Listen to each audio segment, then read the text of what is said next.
When I was 9 years old, my father called my older brother the future of our family in front of 100 people at a company banquet. I remember it vividly because I was holding a drawing I made for him. Just some crayon stick figures and a scribbled version of our family name, Hartwell Technologies.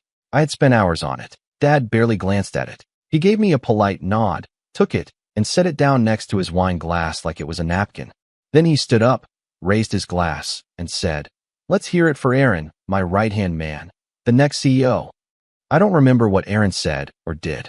I just remember the sound of clapping and my heart sinking, wondering why no one ever clapped for me. My name's Ryan. I'm 26 now, but I've been invisible in my own family for as long as I can remember. Don't get me wrong, I wasn't neglected or anything. I always had clothes, food, a roof over my head. But affection, pride, recognition, those were reserved for my brother Aaron, the golden child, the chosen one. He's 3 years older than me and somehow managed to be everything my parents wanted. Straight A's, captain of the debate team, early admission to Yale, MBA from Wharton. You name it, he did it. And every step of the way, our parents were right behind him, cheering, funding, bragging. Meanwhile, I got used to watching from the sidelines. Growing up, I wasn't exactly a troublemaker, but I didn't fit their mold. I wasn't interested in school in the way Aaron was. I liked building things, tinkering. I once took apart an old toaster just to see how it worked and turned it into a crude phone charger. My parents weren't impressed. "Stop playing with junk," Dad said. "Focus on your grades."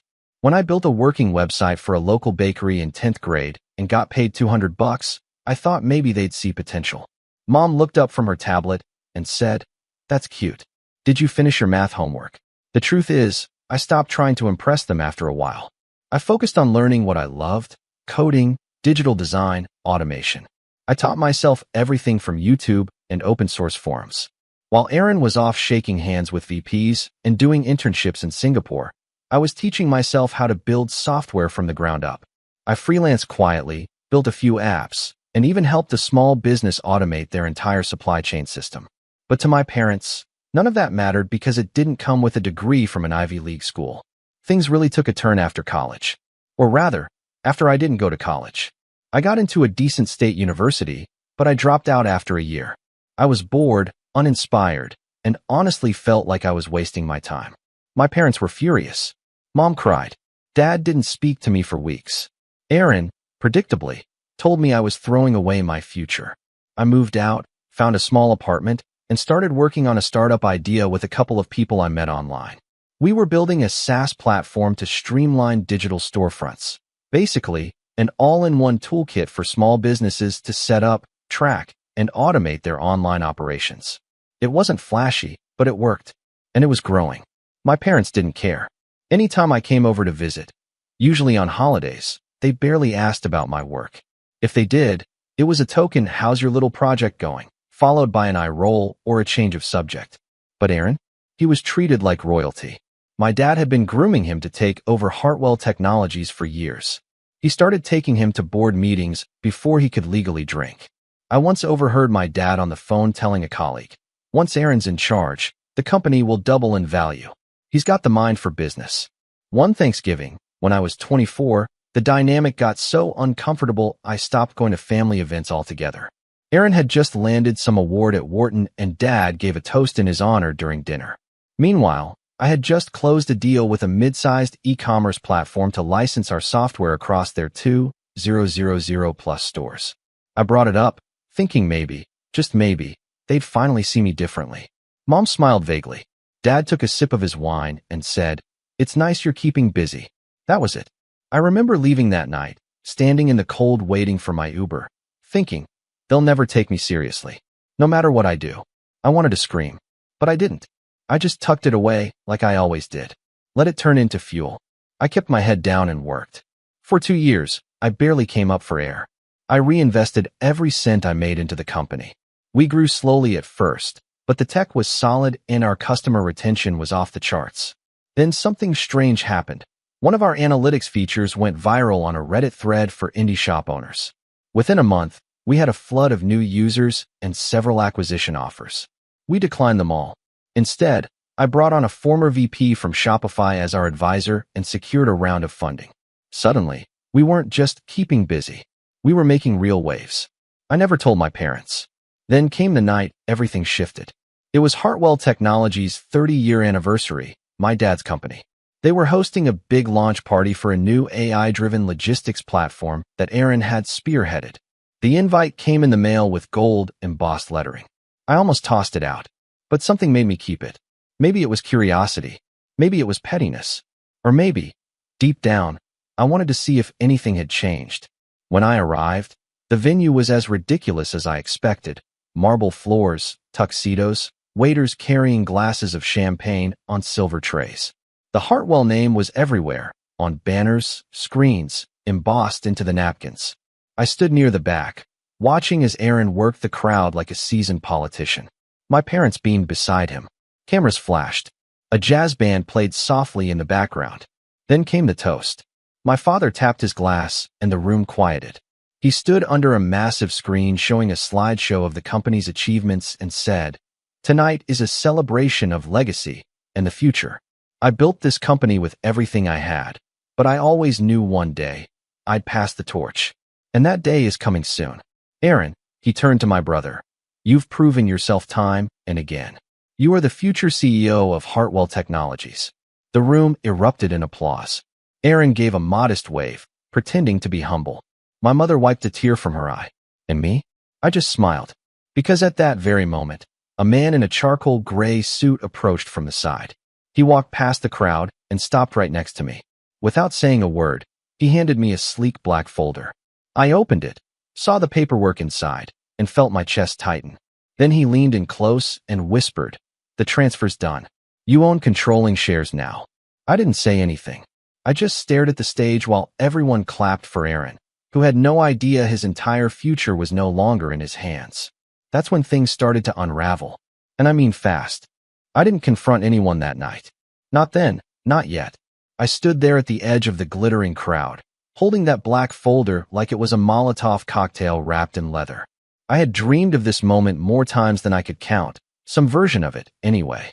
I thought I'd feel triumphant, maybe smug, vindicated, even. But instead, I just felt tired, exhausted from years of pretending their indifference didn't sting. My grip on the folder tightened, and I slipped out before anyone noticed I was even there. The car ride home was quiet. I didn't play any music, just sat there with the city lights flickering through the windows, thinking about how my parents had built a narrative so deeply rooted in favoritism that they never once questioned whether the son they ignored might be playing a long game. I kept replaying that toast in my head. The way Dad's voice cracked with pride when he said Aaron's name. The way Mom dabbed at her eyes like her boy was being knighted. "You are the future CEO of Hartwell Technologies." Not anymore. But I didn't want revenge that night. I just wanted space. Time to think. To plan. To make sure that if I did step out of the shadows, it wouldn't be in anger. It would be on my terms. Strategic. Unshakable. So I did what I always do when I'm overwhelmed. I worked. The next few weeks were a blur of meetings with my legal team, calls with the Hartwell board members I now had access to, and careful, quiet maneuvering to set the chessboard. The shares had come through an investor deal months in the making, a move Aaron and my father had overlooked in their arrogance. They diluted part of the company to bring in strategic partners, and one of those partners just happened to be my shell company. Piece by piece, I bought control without ever tipping my hand. But while I played my silent game of empire building, the family dynamic continued to rot. It started with a brunch. A week after the launch party, I got a call from Mom. That was rare enough. She usually texted or sent polite group messages for holidays. She sounded cheerful, upbeat, like nothing had changed. "Ryan, darling, we're doing Sunday brunch this weekend at the country club. Just the family. You should come." I almost declined. I knew what this would be. Another showcase for Aaron, another chance for me to play the invisible son at the kiddie table of life. But something told me to go. Maybe I needed to see it one more time. Or maybe I wanted them to see me, not the failure they imagined, but the calm, calculating adult who no longer needed their approval. When I arrived, they were already seated. Aaron was telling a story, some anecdote about a client pitch he'd nailed in New York. Everyone was laughing. Dad clapped him on the back. Mom was beaming. When I sat down, the conversation barely paused. "Oh, Ryan, you made it," Mom said, almost surprised. She motioned to a waiter. "He'll need coffee." Aaron nodded at me, a tight-lipped smile. Hey, little bro. Hey. No one asked how I was, or what I'd been doing, or why I looked like I hadn't slept in 3 days from negotiating equity swaps. I stirred my coffee while they launched into a debate about Aaron's next big move at the company. He had ideas, he said. Big ones. Rebranding. Expansion. AI integration. Dad hung on every word. Then Aaron said something that made me freeze mid-sip. We're restructuring some of the assets next quarter. Might move a few departments offshore to cut costs. I looked up. You're what? He blinked. It's just internal stuff. Don't worry about it. I set my cup down. You're talking about offshoring Hartwell's R&D team. The one that's responsible for your core IP. Aaron laughed. Wow, okay. Someone's been reading our press releases. Dad raised an eyebrow. How would you know about that? I shrugged. I keep up. Aaron waved a hand dismissively. Anyway, I've got it covered. Trust me, Dad. Once the investors see the cost savings, they'll be thrilled. I almost said it then. Almost dropped the bomb right there over omelets and mimosas. I am the investor. I own controlling shares. I can fire you both before dessert. But I didn't. Not yet. Instead, I watched the arrogance. The entitlement. The way Aaron assumed the world would fall in line because it always had. That moment confirmed something I'd always feared. He wasn't just Dad's favorite. He was being groomed to dismantle everything my father had built, recklessly, blindly, without understanding the tech or the people behind it. After brunch, Dad pulled me aside in the parking lot. He looked tired, but satisfied, like a man who'd completed a difficult chapter of his life. You should think about working under Aaron, he said. I stared at him. What? There's still a place for you. Maybe head up something small, community outreach, or a mobile initiative. Aaron thinks it could be a good look, having you involved publicly. My jaw tightened. A good look. He nodded. Your family. People like that. And you've got some tech skills, sure. Just let Aaron lead. He's the visionary. There it was. The final slap. Not even a job offer, just a charity role for PR purposes. A puppet position so the shareholders could see a united front. It wasn't even an olive branch. It was a leash. I said nothing. Got in my car. Drove away. That was the breaking point. Not the toast. Not the years of neglect. Not the cheap praise, or the missed birthdays, or the forgotten milestones. It was that moment, being offered a token seat at the table of a house I now owned. I didn't sleep that night. I stared at the ceiling for hours, thinking of every time I swallowed my pride, every moment I let their favoritism slide, every time I bit my tongue to keep the peace. I remembered the way Mom would say, Aaron's just more serious than you, when I brought up the double standards. Or how Dad once told me, some people are leaders, others support them. I remembered building my first app at 17 and watching them fawn over Aaron's economics paper instead. I thought about all of it. And then I called my lawyer. The plan came together quickly. We'd keep the reveal quiet, just a few key moves to make the power shift official on paper. I wouldn't go public. Not yet. But I wanted the structure in place so when I was ready, the hammer would fall in one clean, elegant stroke. 2 weeks later, things got even uglier. I was called into a board meeting, not as a shareholder, but as a guest. Apparently, Aaron had pitched an innovation council and wanted to leverage outside perspectives. I knew it was bait. He wanted to parade me in front of the board as a show of inclusivity, maybe butter them up before making his offshore move. The room was sterile. High-gloss wood, bottled water with glass tumblers, nameplates in perfect rows. Aaron stood at the head of the table, wearing a tailored suit and his most charming grin. Gentlemen, thank you for coming. Today, I want to introduce someone very close to the Hartwell legacy, my brother, Ryan. Polite applause. Some smiles. A few curious glances. Aaron gestured toward me. He's had some interesting tech ventures, and we thought it might be good optics to bring him in as part of the innovation team. I cleared my throat. I wasn't aware I'd be speaking today. Aaron smirked. Just share your vision, man. That little startup you've got, what was it again? Shop something. I smiled thinly. Shopport. And we recently crossed 7 figures in ARR. But I'm sure you knew that. A flicker of discomfort passed over his face. I could see the board members shift slightly. I didn't bring a pitch, I said. But I'd be happy to talk about the future of tech leadership. Specifically, how it requires understanding both the product and the people behind it. Not just spreadsheets. Aaron's smile stiffened. Okay, thanks, Ryan. That's enough for now. After the meeting, He pulled me aside, voice low. What was that? I met his eyes. A taste. He narrowed his gaze. Are you trying to embarrass me in front of the board? I leaned in. Not yet. And then I walked away. I didn't hear from anyone in the family for 3 days. Then Mom called, furious. What are you doing? She demanded. Aaron said you were insubordinate in front of the board, that you're sabotaging his leadership. I kept my tone even. I told the truth. This isn't about truth, Ryan. It's about family. Why can't you just support your brother like we asked? There it was again. The expectation that I should shrink to make room for Aaron. That my success was only acceptable if it stayed in his shadow. That night, I made the final call. The stage was set. The hammer was ready. And no one, not Aaron, not my father, not even my mother, had the faintest idea what was coming next. After that call to my lawyer, everything changed, but not in the way I expected. I thought I'd feel powerful, like I finally had the upper hand. But instead, I felt like I was walking into a storm I wasn't sure I was ready for.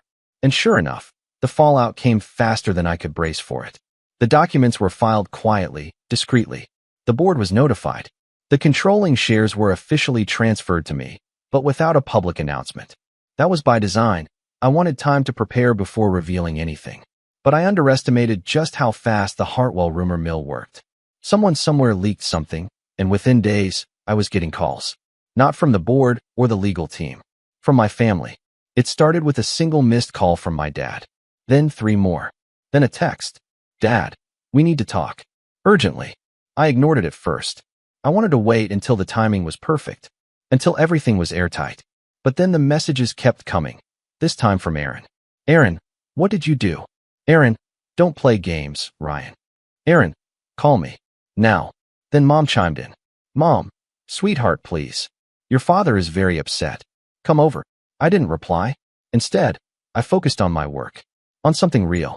Something mine. But the pressure kept building. A week later, I stopped by my apartment late after a meeting.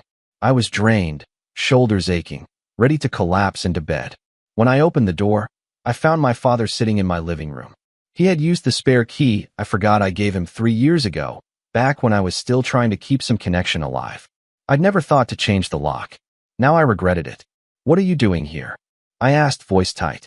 He stood up, eyes bloodshot, suit rumpled like he'd slept in it. We need to talk. Now. I didn't answer. Just closed the door behind me and stood there, waiting. You bought the shares, he said flatly.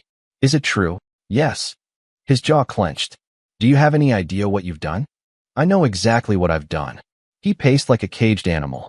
You blindsided me. After everything I built, everything I gave your brother, you swoop in with some backroom deals and take control of my company. I held my ground. Your company? You gave away control the moment you brought in outside investors without securing enough board loyalty. You assumed no one would question your choices because your son was next in line.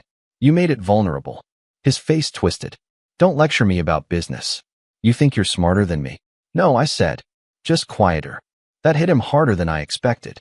He sank into the chair again, rubbing his face. What do you want, Ryan? The question caught me off guard. I don't know yet, I admitted. But I know I'm not going to be invisible anymore. He stared at the floor like he didn't recognize me. And maybe he didn't. Maybe he'd only ever seen me as a shadow trailing behind his golden boy. Leave the family out of this, he muttered. Don't punish them. I almost laughed. You think this is about punishment? I've been on the sidelines for 2 decades, Dad. This isn't revenge. It's recognition. He didn't answer. Just stood up, walked past me, and left. And that's when everything began to unravel. The next week was brutal. I thought I had time. Time to structure a graceful transition, to assert control through policy and strategy. But Aaron, he went full scorched earth. He called an emergency board meeting, claimed I was unfit, accused me of backdoor manipulation. He threw everything he had at me. Character attacks, financial concerns, even suggesting I had emotional instability from years of being excluded from the family dynamic. The board wasn't impressed. But my parents were. They doubled down, started a whisper campaign through every channel they could reach. Suddenly, I was painted as the ungrateful second son who was trying to destroy his own bloodline out of spite. Investors started to get cold feet. Clients pulled out of pending deals. My inbox filled with legal threats, not all of them official, but enough to make me paranoid. And worst of all, I lost two of my original startup partners. We didn't sign up for a family war, one of them said over a video call. This is getting toxic. I got it. I wasn't even angry, just numb. That night, I hit rock bottom. I sat alone in my apartment, boxes of cold takeout around me, and stared at a glowing screen full of unread emails. My bank balance was fine. My company was still alive. On paper, I had everything I'd ever wanted. But emotionally, I felt hollow. Everything I built was being tainted by the same people who had once dismissed me. And I started to wonder, was I really doing this because I believed in myself? Or because I was trying to finally win their approval? Or worse, prove they were wrong? That was the moment I broke. I didn't cry. I didn't scream. I just shut the laptop, leaned back, and whispered to the empty room, "What now?" And then I did the only thing that made sense. I left. I packed a bag, locked the apartment, turned off my phone, and drove. No destination, just away. I ended up in a small coastal town I used to visit with my grandparents when I was a kid. A sleepy place with weathered docks, cheap motels, and diners that still serve coffee in chipped porcelain mugs. I stayed in a quiet inn with no Wi-Fi and spent the first 2 days walking. No emails, no calls, just ocean wind and my thoughts. And slowly, very slowly, I started to breathe again. I remembered who I was before the hunger to prove myself consumed me. I remembered the joy of building things for the sake of building. I thought about the local bakery that was able to stay open because of the website I made for them in high school. The indie shop owner who messaged me saying our SaaS platform saved his business during the pandemic. Those were the moments that mattered. Not corporate titles. Not boardroom power plays. Not applause from parents who never clapped for me in the first place. I stayed there for 10 days. On the 5th day, I met a man named Frank who ran a small marine supply store. He needed help setting up an inventory tracker that synced with his online orders. I offered to help, just to pass the time. It felt good. Pure, honest work for someone who needed it. No politics. No drama. Just solutions. Frank refused to take my money. Bought me dinner instead. Told me I was a damn wizard with numbers. It was the first time in months I smiled without forcing it. When I finally came back, I wasn't the same. I returned to a storm. Lawsuits had been filed. My parents had gone on record in a business magazine calling my acquisition a reckless act of immaturity. Aaron was still trying to rally shareholders, but his grip was slipping. And I didn't flinch. I walked into my office, shook hands with my remaining team, and said, "Let's build something better." Not just the company. Me. I started delegating the legal fight to the experts. I stopped reading the gossip blogs. I poured my energy into creating a culture of integrity, transparency, and actual innovation. I partnered with smaller firms that had been burned by larger players. I funded scholarships for young developers who couldn't afford college. I went on podcasts, not to rant about my family, but to talk about second chances, about quiet talent, about underdogs. And something amazing happened. People started listening. The tech press shifted tone. Employees from Hartwell began reaching out privately, sharing horror stories about Aaron's leadership. A few board members quietly expressed regret. But I didn't gloat. I didn't retaliate. I just kept building. Because for the first time in my life, I didn't need my family's validation. I had my own. But then, just when I thought the dust was finally settling, I got a call. It wasn't from a lawyer. It wasn't from Aaron. It was from my mother. Her voice was quiet, almost trembling. "Ryan, we need to talk. It's about your father." And that's when everything shifted again. She hadn't called me in months. So when I saw my mother's name flash across the screen, part of me didn't want to answer. I stood in my office, sunlight pouring through the high-rise windows, a freshly brewed coffee in my hand, and that familiar knot twisted in my stomach like I was 12 again, being called downstairs to explain why I got a B in chemistry while Aaron aced calculus. I let it ring twice. 3 times. Then I answered. Her voice was softer than usual. Hesitant. "Ryan." "Yeah." There was a pause. Not dramatic, just loaded. "It's about your father," she said. "He's not well." I stayed quiet. She took a shaky breath. "It's stress, mostly. High blood pressure. Chest pains. The doctor says he's at risk if he doesn't slow down." Still, I didn't say anything. Not because I didn't care, because I didn't know how to care anymore. The man who had dismissed every accomplishment of mine unless it mirrored Aaron's. The man who offered me a fake title to look good for investors. The man who raised his glass to the wrong sun every year of my life. But I heard something else in her voice, something beneath the guilt-laced concern. Fear. And not fear for his health. Fear for what I might do next. She continued. Ryan, this feud, it's tearing the family apart. Your father's a proud man. You know that. But he's breaking. Can't you just meet him halfway? I wanted to scream. Meet him halfway. I had built a damn bridge for 20 years while he stood on the other side, lighting it on fire. But I didn't scream. I took a long breath. I'll think about it. That seemed to satisfy her, for now. But it wasn't the call that mattered. It was the timing.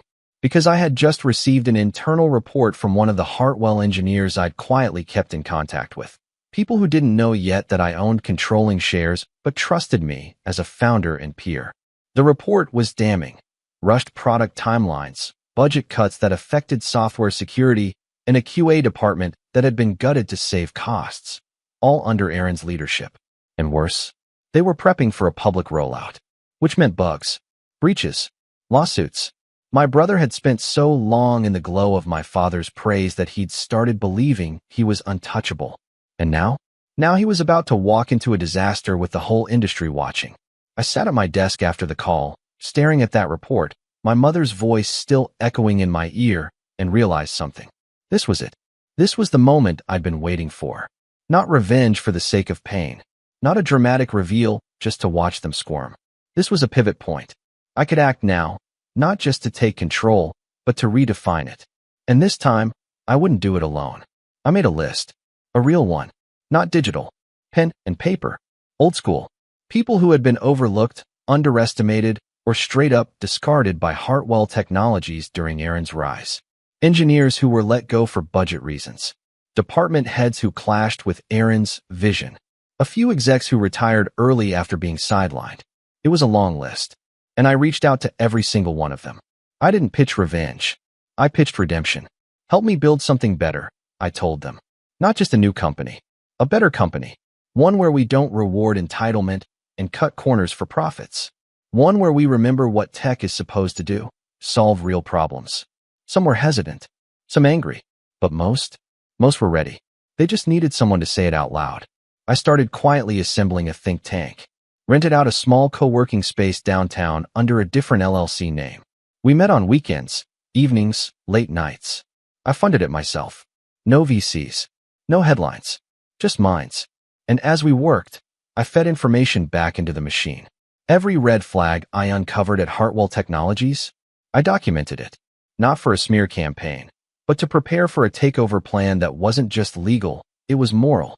Meanwhile, the cracks started to show. The product launch Aaron was championing got delayed. Twice.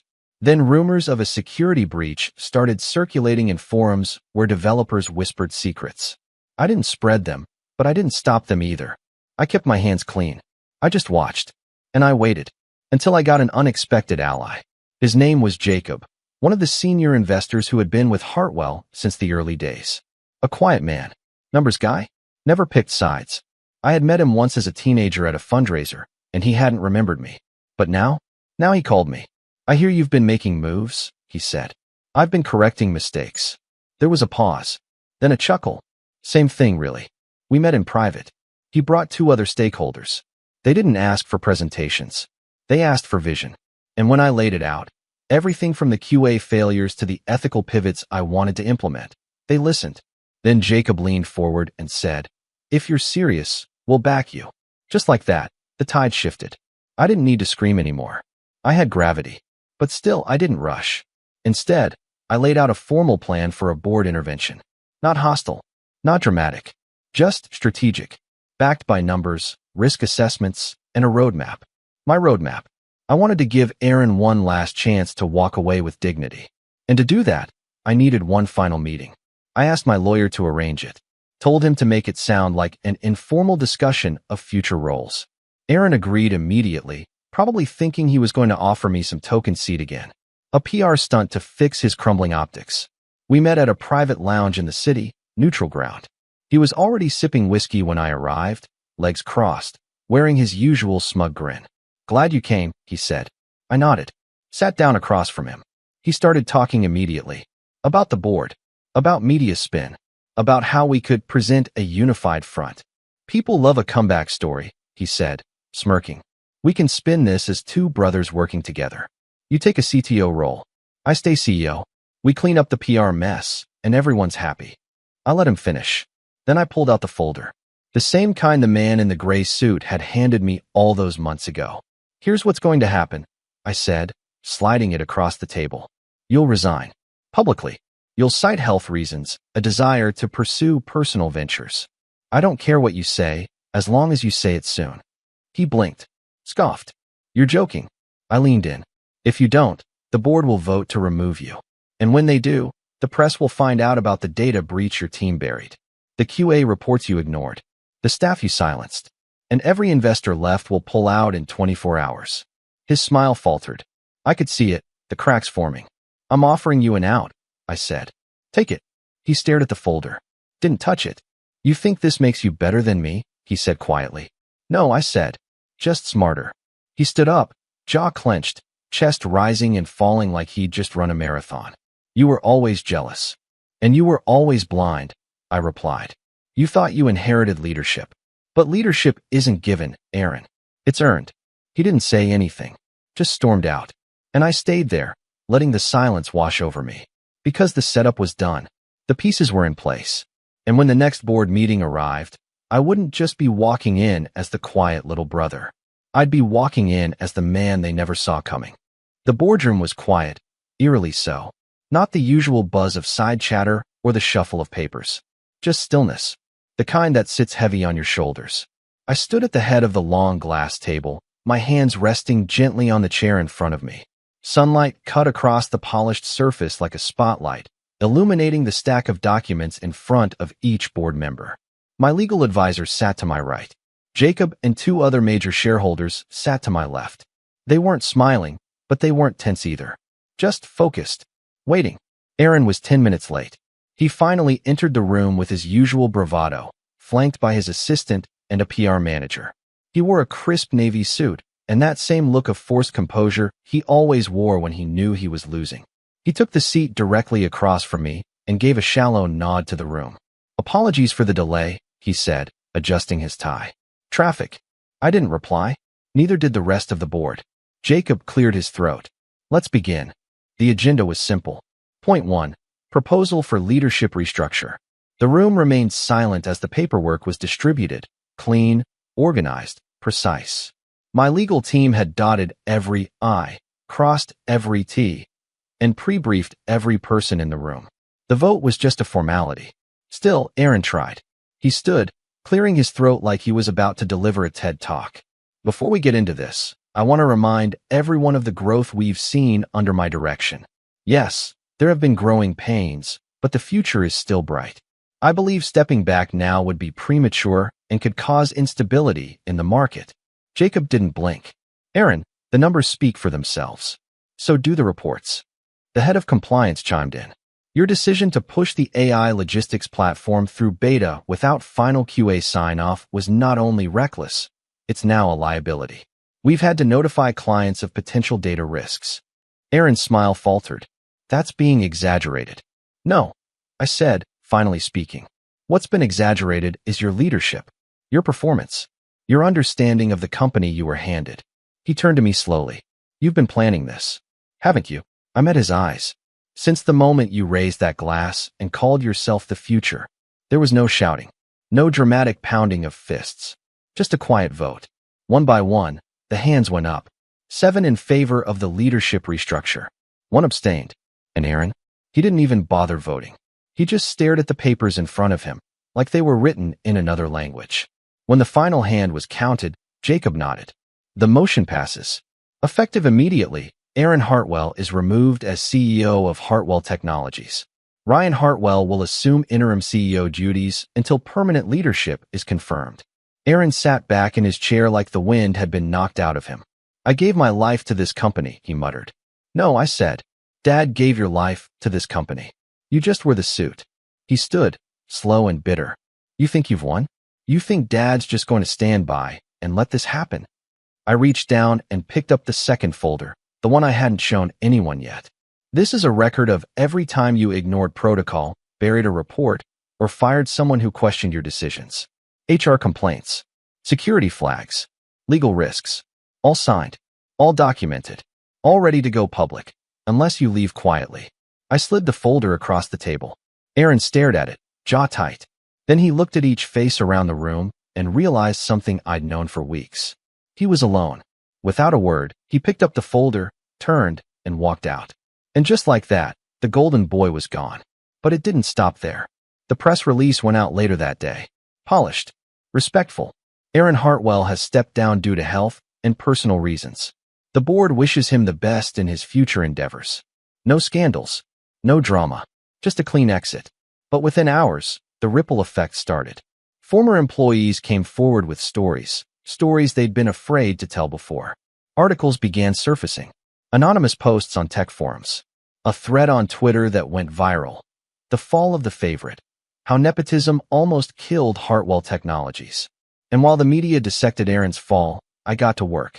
First, I reinstated several team members who had been wrongly dismissed.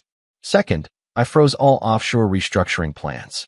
Third, I met with the entire R&D department, on Zoom, in person, whatever it took, and told them the truth. You matter. Your work matters. And you will never be ignored again. Morale surged. Internal feedback scores shot up. Clients who had been on the fence renewed their contracts. A few even reached out personally to say they were glad to see change. And then came the call from Dad. I ignored it.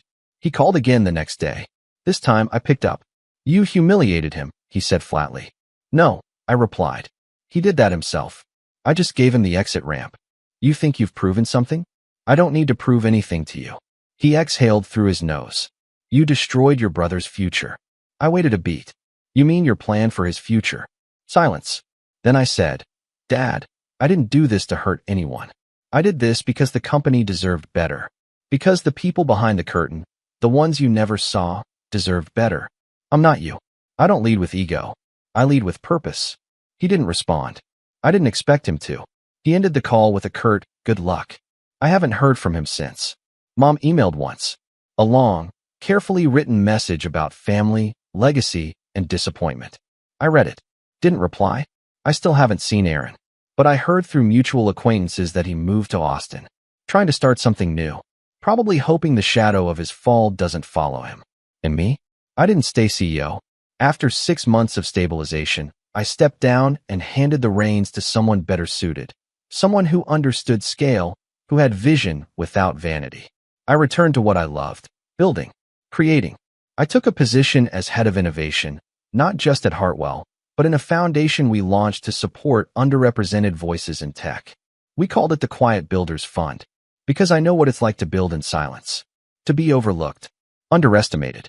I know what it's like to be the second son in a world that only ever clapped for the first, but not anymore. Now, when people say the name Hartwell, they don't think of Aaron. They think of the man who stayed in the shadows until the moment was right and rewrote the ending.